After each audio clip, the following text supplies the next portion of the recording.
बहुत दुखी मन से मुझे आपके सामने ये खबर दिखानी पड़ रही है। ये खबर आपको आगे दिखाऊं उससे पहले मैं सभी उन मुसलमान भाइयों से, बहनों से, माँओं से, बेटियों से, इस देश के हर मुसलमान से माफ़ी मांगना चाहती हूँ, क्योंकि अगर हिंदू धर्म होना ये है तो मैं हिंदू नहीं हूँ।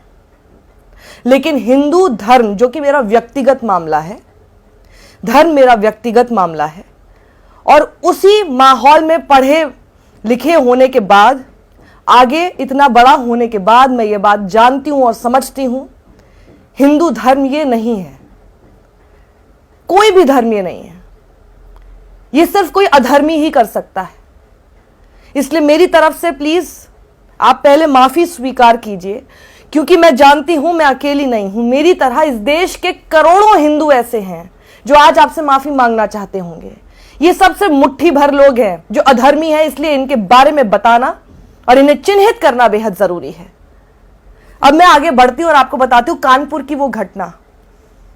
कानपुर में इस एक पिता के साथ बजरंग दल के कुछ लोगों ने, गुंडों ने, लफंगों ने, बल्कि आतंकियों ने बर्बरता करनी शुरू कर दी, और उस शख्स की बच्ची लिपट लिपट कर अपने पिता से रोती रही, गुहार लगाती रही उस भीड़ से, जो भीड़ तंत्र आज धर्म के नाम पर किसी को भी पकड़ लेता है और उसको लगता है कि उसका अधिकार है, उससे गुहार लगाती रही कि मेरे पिता को छोड़ दो।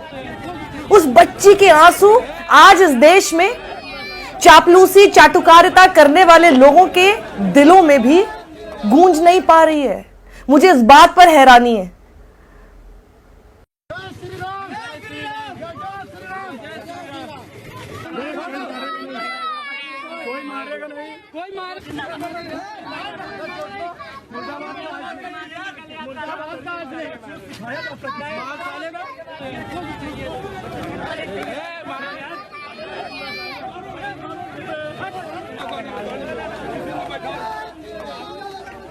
एक न्यू नॉर्मल बना दिया गया है, और उसके बाद जब आप ऐसे ढोंगियों से पूछेंगे तो कहेंगे तो कुछ लोग हैं जो कर रहे हैं, तो कुछ लोग हैं तो आपका धर्म भी तो बर्बाद कर रहे हैं और बदनाम कर रहे हैं, तो क्यों नहीं बोलते हो? किसी को भी आप पकड़ लेंगे, जानबूझकर किया जाता है, जानबूझकर किसी दाढ़ी टोपी वाले मुसलमान को पकड़ा जाता है ताकि वीडियो बना के ये सब लोगों में दिखाया जा सके। एक शख्स को पकड़ के, एक शख्स को दिखा के सब लोगों के अंदर ये मैसेज देने की कोशिश की जा सके कि देखिए तुम्हारे साथ हम ये करेंगे। चुनावों के लिए इस हद तक गिरोगे? क्योंकि ये लोग जानते हैं इनके मतलब की सरकार नहीं आई ना, बिल में घुसेंगे, बिल में। ये लोग ये जानते हैं। सरकारों से क्यों तुमको फर्क पड़ता है? क्योंकि ये जो उन्मादी भीड़ है, इसको ये पता है कि इसको संरक्षण कहां से मिल रहा है। अब जरा ये तस्वीर एक बार फिर देखिए, बार बार देखिए, जब तक ये आपको अंदर तक हिला ना देना तब तक देखिएगा इसको, क्योंकि जब तक ये आपको अंदर तक हिला नहीं देगी ना, उतना समय आपको इंसान बनने में लग रहा है। क्योंकि कुछ सेकंड की ये फुटेज देखने पर ही कोई भी आदमी पिघल सकता है, और नहीं पिघल रहे अगर तो शर्म कर लो अपने अंदर, अपने घर के सारे आईने तोड़ दो, खुद ही टूट जाएंगे बल्कि वो, क्योंकि ऐसा शैतान कैसे कोई आईना देखेगा। और ये देखिए, पुलिस अफसर अहमद इस शख्स का नाम है, जो कि ई रिक्शा चलाता है। इस शख्स को पुलिस वालों के सामने तक बजरंग दल के ये गुंडे मारना पीटना नहीं छोड़ते। हालांकि पुलिस के आने की वजह से ये शख्स बच पाया, और उसके लिए बहुत अच्छा है कि पुलिस समय पर वहां पर पहुंची, लेकिन उनके सामने मार रहे हैं।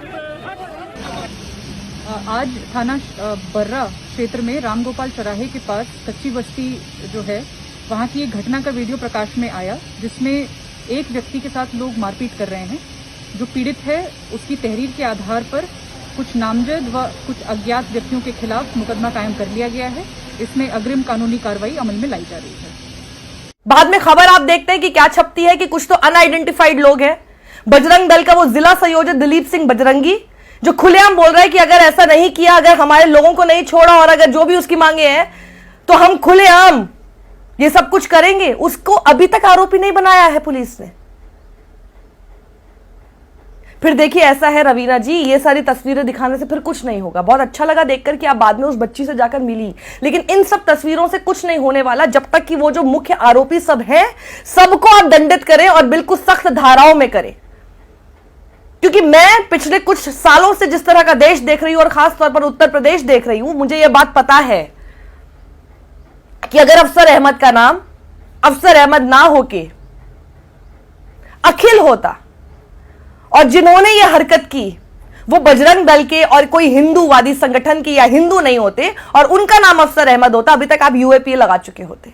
बुरा लग सकता है आपको मेरी ये बात का, लेकिन ये मेरी कई सारे साक्ष्यों के साथ मैं बोल रही हूं। मैं चाहती हूं कि आप मुझे गलत साबित करें यूपी पुलिस में, सच में चाहती हूं, क्योंकि कुछ भी हो जाना, कितना भी बोल ले, कहीं ना कहीं एक आस रहती है कि शायद यूपी पुलिस के अंदर भी कोई तो एक ऐसा जवान होगा, कोई तो एक ऐसा अफसर होगा, कोई तो एक ऐसी महिला कर्मी होगी जिसके अंदर दिल हो या जिसको अपनी ली हुई शपथ ही याद आ जाए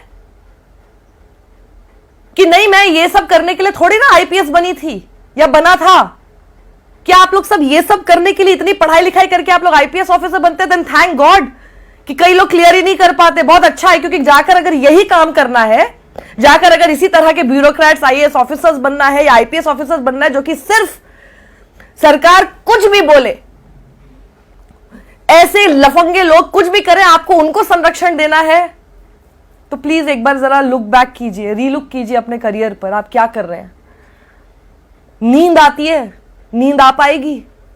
उस बच्ची की चीखें तो वो वीडियो एक बार सुनने के बाद मेरे कान में गूंज रही है, आपके कान में क्यों नहीं गूंजती? योगी आदित्यनाथ, मेरी अपील आपसे है, क्योंकि मेरे पास और कोई चारा नहीं है, आप सूबे के मुख्यमंत्री हैं, तो मैं कितना भी आपसे उम्मीद ना लगाऊं, उसके बावजूद मुझे आपसे उम्मीद लगानी पड़ती है कि शायद एक दिन आएगा जब आपको लगेगा कि नहीं, आप तो पूरे सूबे के मुख्यमंत्री हैं। हर किसी को बचाना, किसी मासूम के ऊपर जुल्म होने से बचाना आपका कर्तव्य है।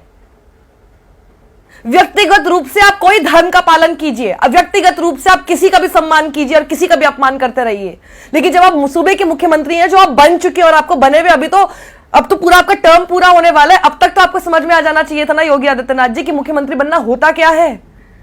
With great power comes great responsibility. अपनी पावर की रिस्पॉन्सिबिलिटी तो लेना सीखिए आप। विपक्ष में रह के या सिर्फ सांसद बने रह के इतना फर्क नहीं पड़ेगा जितना कि आप जब मुख्यमंत्री बनते हैं, आप सभी लोगों के मुख्यमंत्री हैं योगी आदित्यनाथ। आप मुझे ना पसंद करें तब भी आप मेरे मुख्यमंत्री हैं, और मैं आप ही से अपील करूंगी। आप सुने या ना सुने, मैं आप ही से अपील करूंगी, क्योंकि मुझे उम्मीद है एक दिन मेरा मुख्यमंत्री ये सोचेगा अपने आप में कि क्या मैं वाकई मुख्यमंत्री बनने का काम कर रहा हूं। आपकी जगह कोई और होता, मैं उसको भी याद दिलाती, कोई और होगा मैं उनको भी याद दिलाऊंगी, और दोबारा आप बन जाएंगे तो भी आपको हमेशा याद दिलाती रहूंगी मैं योगी आदित्यनाथ। ये नहीं है, आपका और मेरा धर्म एक ही है। हमारे धर्म ने ये कब से सिखा दिया योगी जी? आप तो इतने साल आप तो मठ में रहे हैं, आप बता दीजिए किस भगवान के सामने जब आप मंदिर में जाकर पूजा करते तो हमारा भगवान हमें कहता है कि जाओ जाके जो मासूम है उनकी जाके पिटाई करो, उनके ऊपर अत्याचार करो? आप मुझे कहीं एक जगह पर देख के बता दीजिए योगी जी। आप बता देंगे तो मैं आपसे माफी मांग लूंगी। अपने धर्म की रक्षा करना कतई ये नहीं हो गया कि दूसरे धर्म में ढूंढ ढूंढ के मासूमों को पकड़ो, क्योंकि ये पूरा केस आप ही की पुलिस ने खुद बताया है कि ये पूरा केस वो है ही नहीं जो कि बजरंग दल इसको दिखा रहा है। पुलिस ने जो मामला दर्ज किया है वो ये किया है कि अफसर अहमद और उनकी वो जो उनकी बहन है और उनके जो हिंदू पड़ोसी हैं उनके बीच में पहले से ही वाद विवाद चलता आ रहा है, जिसको लेकर दोनों ही पक्ष पहले भी पुलिस कंप्लेंट कर चुके हैं। लेकिन आजकल आपके राज में ना योगी जी, इन सब लोगों ने, जो बजरंग दल हो या आप ही की हिंदू युवा वाहिनी हो, जो भी ये सारे हिंदुत्व संगठन घूमते हैं, इन लोगों ने एक क्राइटेरिया बना लिया है कि जब भी कभी कुछ भी हो, किसी के साथ आपसी रंजिश भी हो, लेकिन अगर सामने वाला दूसरे धर्म का निकल गया तो उसके अंदर अपना कन्वर्जन का मुद्दा घुसा दीजिए। ऐसे आप लॉ एंड ऑर्डर संभालेंगे कि किसी एक धर्म को खुली छूट होगी कानून को अपने हाथ में लेते रहने के लिए? ये नया बना दिया गया है, और इतनी मूर्ख जनता हमारी है कि वो देखकर ना पढ़ती है, ना देखती है, ना समझती है, ना देख रही है कि पैटर्न क्या चला आ रहा है। वो भी हाँ देखा, अच्छा हुआ इनके साथ ये कन्वर्जन कर रहे थे। आपको मूर्ख बनाया जा रहा है आपके सामने। पढ़ लिख के क्या कर लिया आपने? क्यों माता पिता का पैसा इतना वेस्ट कर लिया स्कूल जाकर, कॉलेज जाकर, जब करना आपको यही है कि आपको उन सारे वीडियोस में देखकर बहुत खुश होना, हाँ जरूर ये कन्वर्जन कर रहा था। उसके तह तक जाते हैं आप? एक पैटर्न फॉलो हो रहा है। यही पैटर्न किसी और धर्म के खिलाफ आपने देखा है कि फॉलो हो रहा है, और तब भी आप चुप बैठे हुए हैं। और आपको लगता है प्रभु श्री राम वास करेंगे आपके घर में? कितने मंदिर बना लो ना, नहीं करेंगे। कितने मंदिर बना लो। मुझे तो बल्कि आश्चर्य इस बात पर है, और मुझे तो बल्कि ऐसा लगता है कि हो सकता है श्री राम कब के इस देश से ही जा चुके हो, उन्हें नहीं रहना इस माहौल में। ना श्री राम ये है, ना श्री हनुमान ये है, ना श्री कृष्ण जिन्होंने आपको भगवत गीता का जो पाठ पढ़ाया था वो ये है। उसके बाद इनकी हिम्मत देख लीजिए, पुलिस स्टेशन के बाहर जाके जय श्री राम करके, बस और कुछ है नहीं। हर चीज का एक ही डिफेंस है इनके पास, जय श्री राम बोल दो, सामने वाले की हिम्मत ना हो आपको कुछ करने के लिए। अपने धर्म